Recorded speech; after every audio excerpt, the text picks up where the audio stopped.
Nanika, patawad. Hindi ako naging mabuting kuya. Mapapatawad mo ba ako? Oo.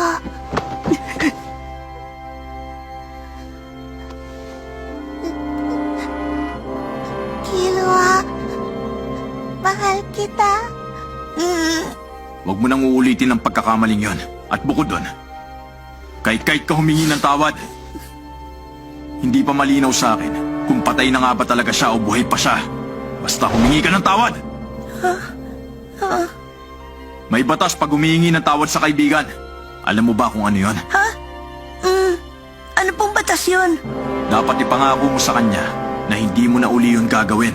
At kailangan tuparin mo yon kahit na anong mangyari.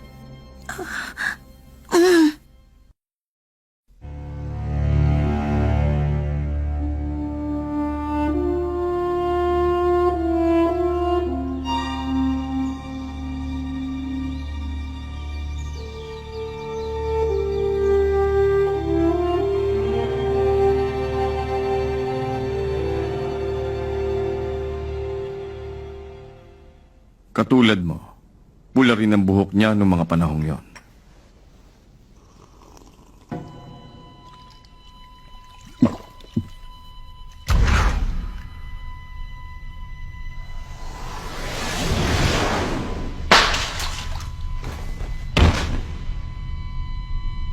Siya ang pinatamaan ko. Dahil alam ko na ang mga humahabol sa kanya, pinaglalaruan ng mga nahuhuli nila ng buhay at pinahihirapan. Nang isilang akong muli bilang ant. Nakita kong ginagawa ko pa rin ang mga ginagawa ko dati.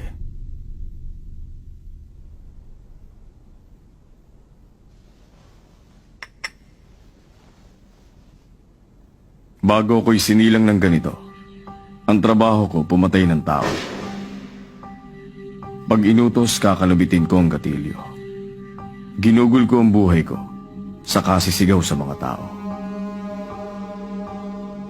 Isang trabaho na kahit sino pwedeng gawin. Isang nakakatawang cycle ng buhay na nagpapatuloy kahit sa muli ng pagsilang. Ang gusto ko sana, maitakas siya mula sa ganong siklo ng buhay. Hindi ko alam kung paano magagawa yon. Pero, kung hinayaan ko siyang mahuli ng mga yon, pagkatapos pinahirapan siya at pinatay, magpapatuloy yon at muling mauulit.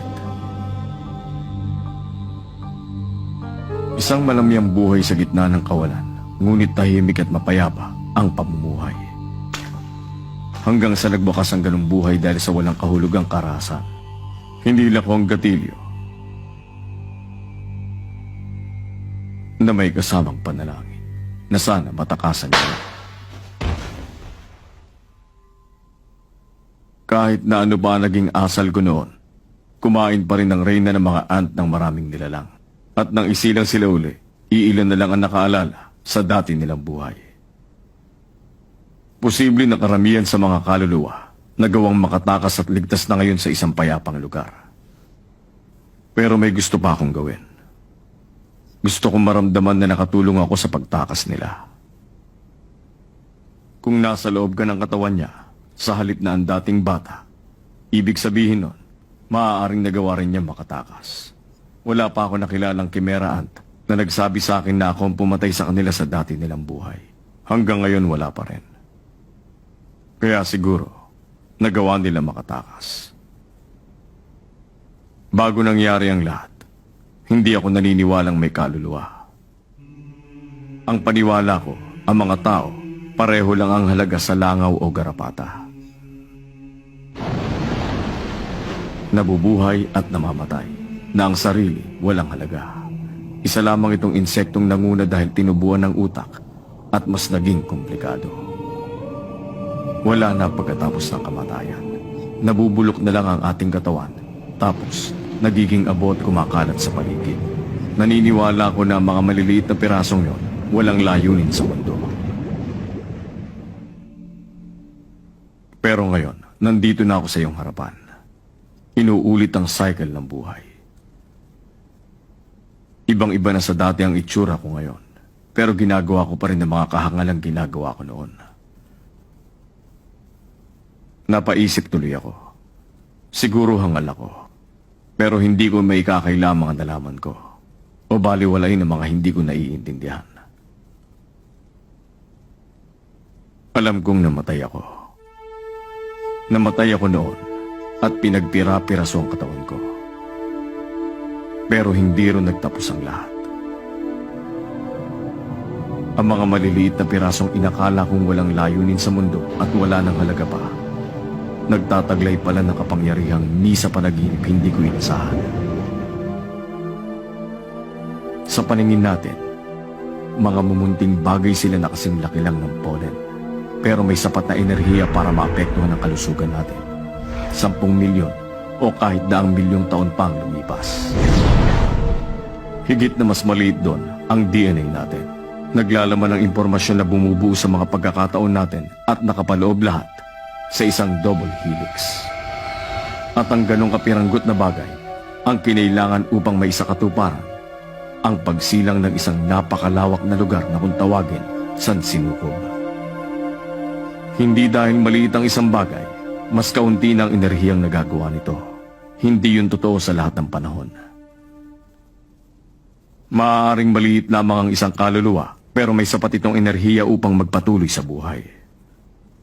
Ibig bang sabihin, isinilang akong muli para ulitin ang mga yon? Hindi ko alam ang mangyayari sa hinaharap. Ang totoo, lahat ng maiisip ko puro haka-haka lamang. Pero dito sa loob ko, may nagsasabing hindi ko na dapat ulitin yon. Ang hula ko, napipilitan akong ulitin ang mga nagawa ko noon. Dahil may isang bagay ako nabigong gawin na magbibigay ng kapayapaan sa kaluluwa ko.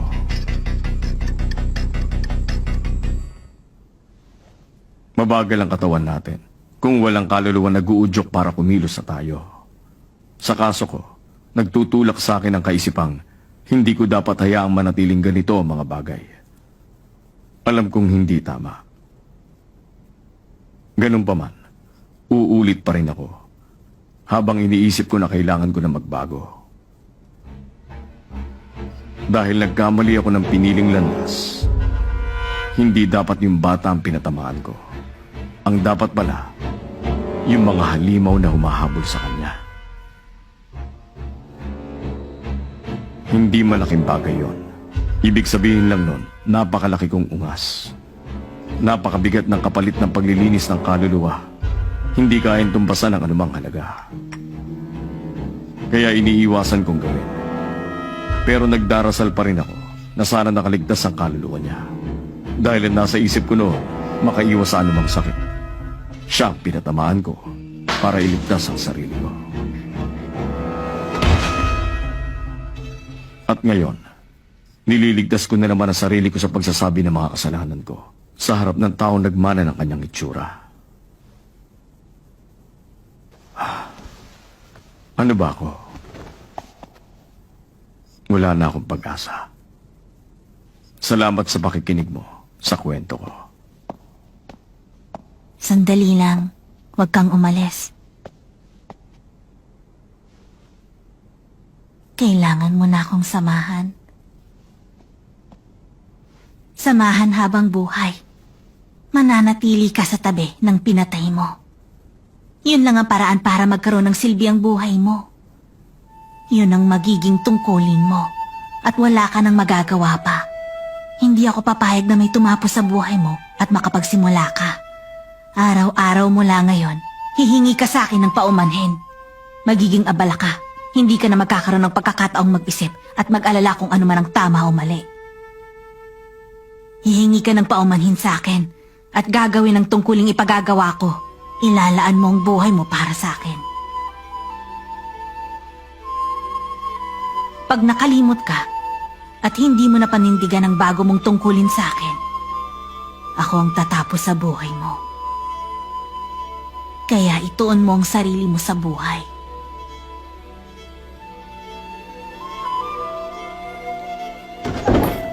Kite! May bisita ka! Papasukin mo siya.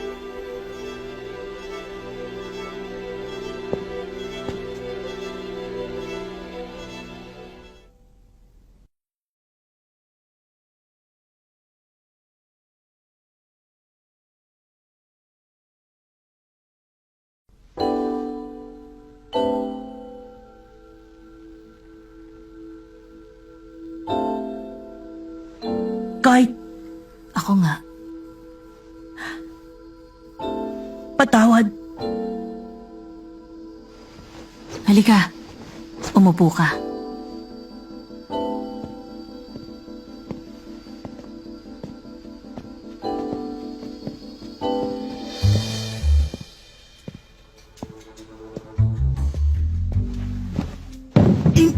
Patawad para saan?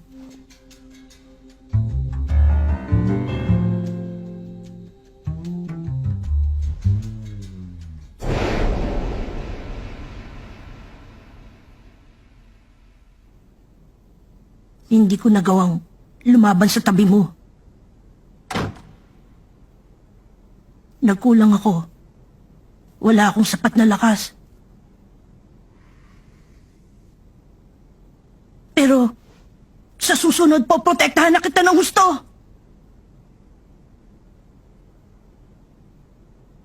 Ang sabi nila, kung ano-anong kabaliwan ang ginawa mo para matalo si Pito.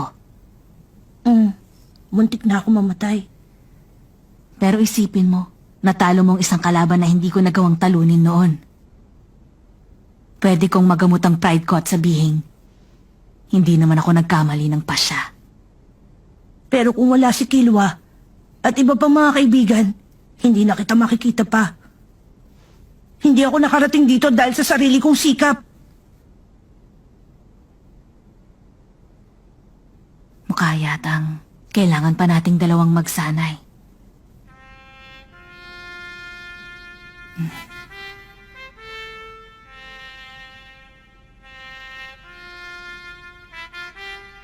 Balita ko, nagkita na kayo ni Jing. Ha? Nakausap mo ba si Jing? Oo. Kailangan mong bumalik sa kanya. Naiintindihan ko kung anong gusto mong sabihin. Natutuwa ako na pinuntahan mo ako. Pag kailangan ko ng tulong, pangako yun, pasasabihan kita. Ikumusta mo na lang ako kay Kilua. Gon, magkaibigan na tayong dalawa. Kaya ngayon umalis ka. Bumalik ka na kay Jing sa iyong ama. Sige.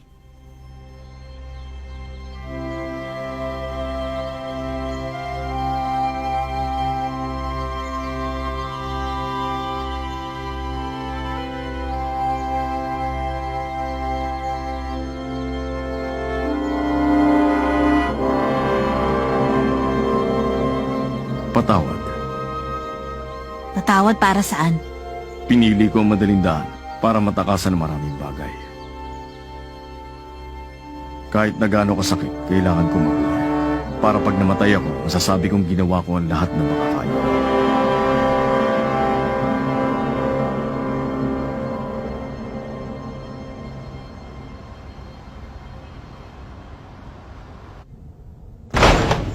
Jing!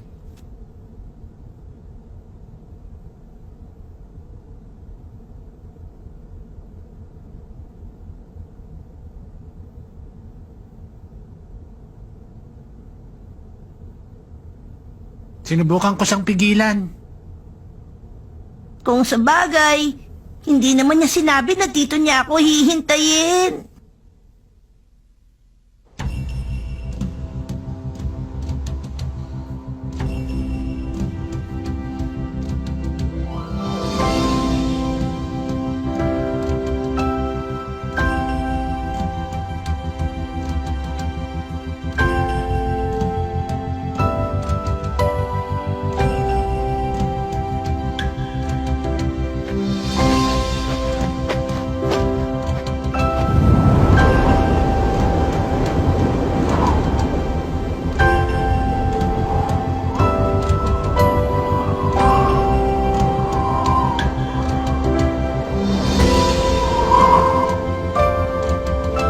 Wow!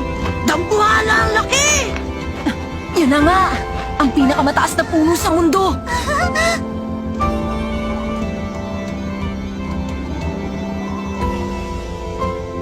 Makikitang nakatayo ang World Tree sa pinakasentro ng syudad. Ang taas nitong puno hindi bababa sa 1,784 na metro. Wala pang nilalang ang nakapagpapatayo ng gusaling lumalampas sa tayog nito, ni wala man lang pumapantay. Hindi pinagbabawal ng syudad ang pag-akyat sa World Tree. May kailangan ka lang munang bayaran at pirmahan na isang kasunduan. Maaabot mo ang 500 metro sa pamamagitan ng elevator o kaya hagdan. Pero paglampas doon, isusugal mo na ang buhay mo. Taon-taon na lang, mga 3,000 katao ang nagtatangkang umakyat sa puno. Pero 74% nabibigong makarating sa 1,000 metrong taas. Kaya bumabalik na lang sila. Yung 4% napipilitang magbayad ng mataas na halaga para ma-rescue sila doon sa puno. Yung 1%, yun yung mga nahuhulog at namamatay. Ibig sabihin, taon-taon, 30 katao lang ang matagumpay na nakakaakyat sa tuktok ng World Tree. Sila yung mga nakakaakyat at nakakababa ng puno nang walang aberya.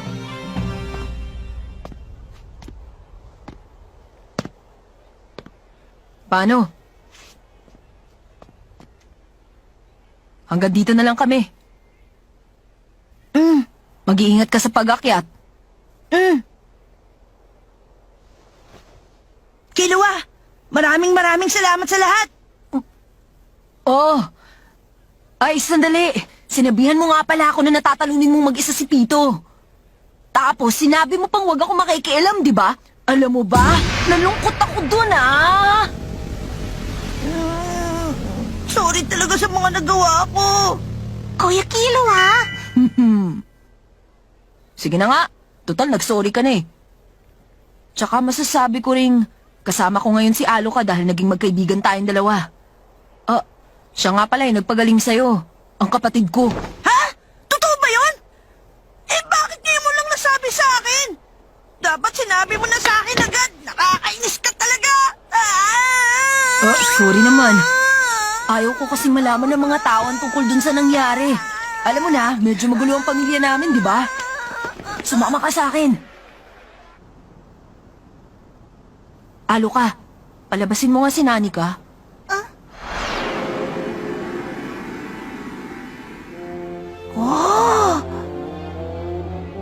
Siya si Nani ka. May kapangyarihan siyang ipagkaloob ang kahit na anong hingin ko sa kanya. Kahit na ano? Dahil sa kakaibang kapangyarihang taglay niya, kaya siya ikinulong sa bahay namin. Pero dahil sa'yo, nakalabas siya ngayon. Maraming salamat sa'yo, Gon. Nakahanda akong gugulin ang buhay ko para protektahan siya.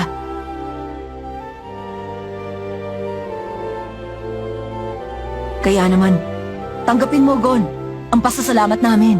Oo nga. Hindi, wag na. Akong dapat magsabi nun. Maraming salamat sa inyo.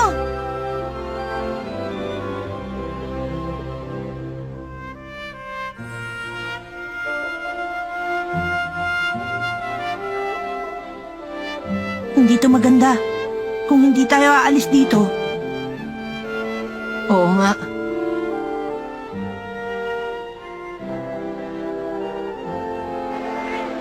Kasama ko si Alo ka. Maglalakbay kami sa iba't ibang lugar. Sige, i-email kita paminsan-minsan. ako rin. Kung may bagong nangyari, balitaan mo ako ha. Gagawin ko rin ang gagawin mo. Oo, babalitaan kita agad. Tsaka, may utang ka pa sa akin, di ba? Ikamusta mo ako sa papa mo? Oo. Gusto ko sanang sumama sa'yo pero kailangan kong bantayan si Alo ka. Tsaka hindi pa kayo nag-uusap ng kayo lang. Kita na lang tayo. Kapag nagsawa na ako sa mukha ni Kuya Kilua, hayaan mo, palalayain ko na siya. Pwede na kayo magkasama. Hoy, Alo ka! Akong pipili kung sino makakasama ko! Ang bait niya, hindi ba? Sorry, Gon, pero pumapangalawa ka lang sa kanya.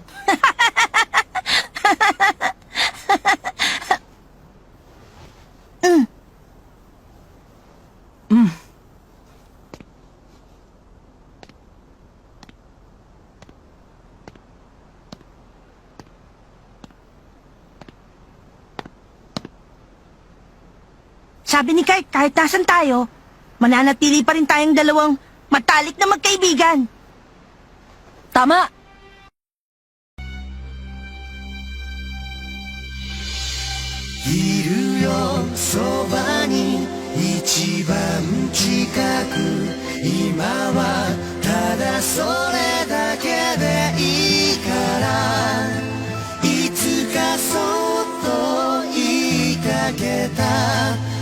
夢の続きを聞かせてよ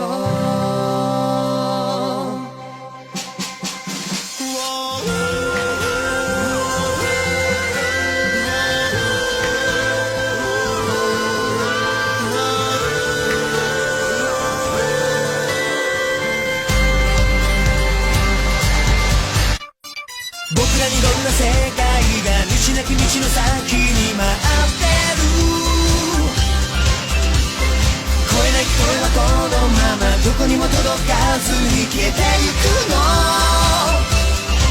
忘れない消せない今日の後悔を投げ捨てがむしゃらに明日を目指す朝日に照らされた傷笑い合って終わることない旅を続けよ